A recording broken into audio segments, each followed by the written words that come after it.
Federico, dime quién es la elección para ti. Bueno, Eduardo, nosotros como asamblea, estamos en un punto intermedio. La elección quiere decir que Dios supo quiénes habían de creer y sobre esa base, los eligió, como dice D.L. Moody. Dios me escogió para él, pero el diablo también me escogió. Mi elección es la que rompe la igualdad.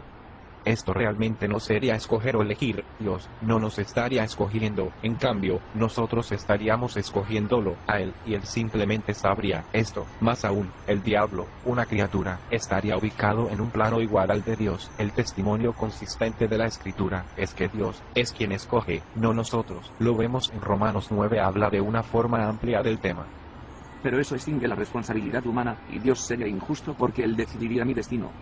Estás asumiendo una declaración sobre tus propios estándares de justicia humana. La Escritura por medio del profeta Isaías, que los pensamientos del hombre no son como los de Dios, y da testimonio toda la Escritura también, que el hombre es responsable si rechaza la gracia de Dios. En este caso solo Dios tiene libertad absoluta. Mira, Romanos 9 dice: tendré misericordia del que yo tenga misericordia, y me compadeceré del que yo me compadezca. Y luego, ¿o no tiene potestad el alfarero sobre el barro, para hacer de la misma masa un vaso para honra y otro para deshonra? Y finalmente está claro que así que no depende del que quiere, ni del que corre, sino de Dios, que tiene misericordia, tal como lo dice la Escritura. Es un buen texto para los calvinistas.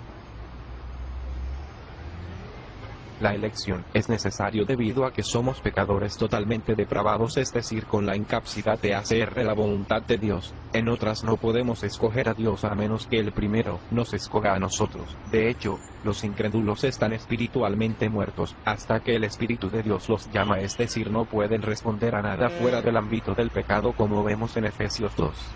Tal como Lázaro estaba muerto hasta que Jesús lo llamó, también los incrédulos están muertos hasta que el Espíritu de Dios los llame.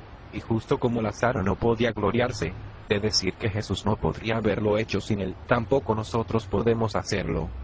Estás diciendo de que Dios está forzando mi voluntad. Dios no quiere títeres ni robots.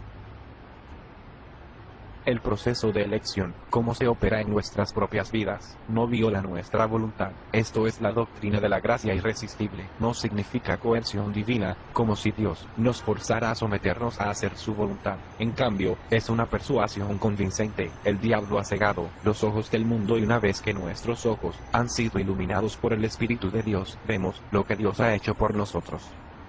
Más aún, si la gracia fuera irresistible, significaría que la persona que pueda resistir la voluntad de Dios es un sujeto fuerte y poderoso, y aquellos que no pueden, y por tanto aquellos que resultan salvos, son débiles. Esa no es la imagen bíblica.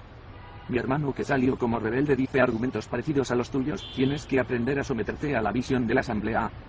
Además tenemos libre albedrío. Muchas personas quieren encontrar un equilibrio entre la soberanía de Dios y el libre albedrío humano. Se debe buscar el equilibrio, pero este no es el lugar, y en ninguna parte leemos en la Biblia que Dios no sea soberano sobre nuestras voluntades. Además tenemos testimonio explícito suficiente en Romanos 9 de lo contrario. Igualmente existe un desequilibrio inherente entre la voluntad de una criatura y la voluntad del Creador.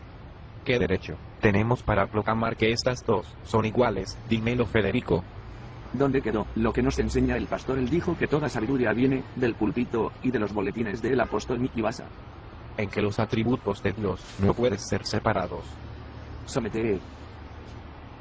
Es decir, Él es bueno en su soberanía, infinito en su misericordia, amoroso en su omnipotencia. Sin embargo, nosotros como simples criaturas finitas no podemos comprender la grandeza de su plan. No hay contradicción en Dios, y por nuestra parte debemos someter nuestro intelecto a lo que la Biblia nos dice claramente, aunque haya una comprensión finita en nosotros.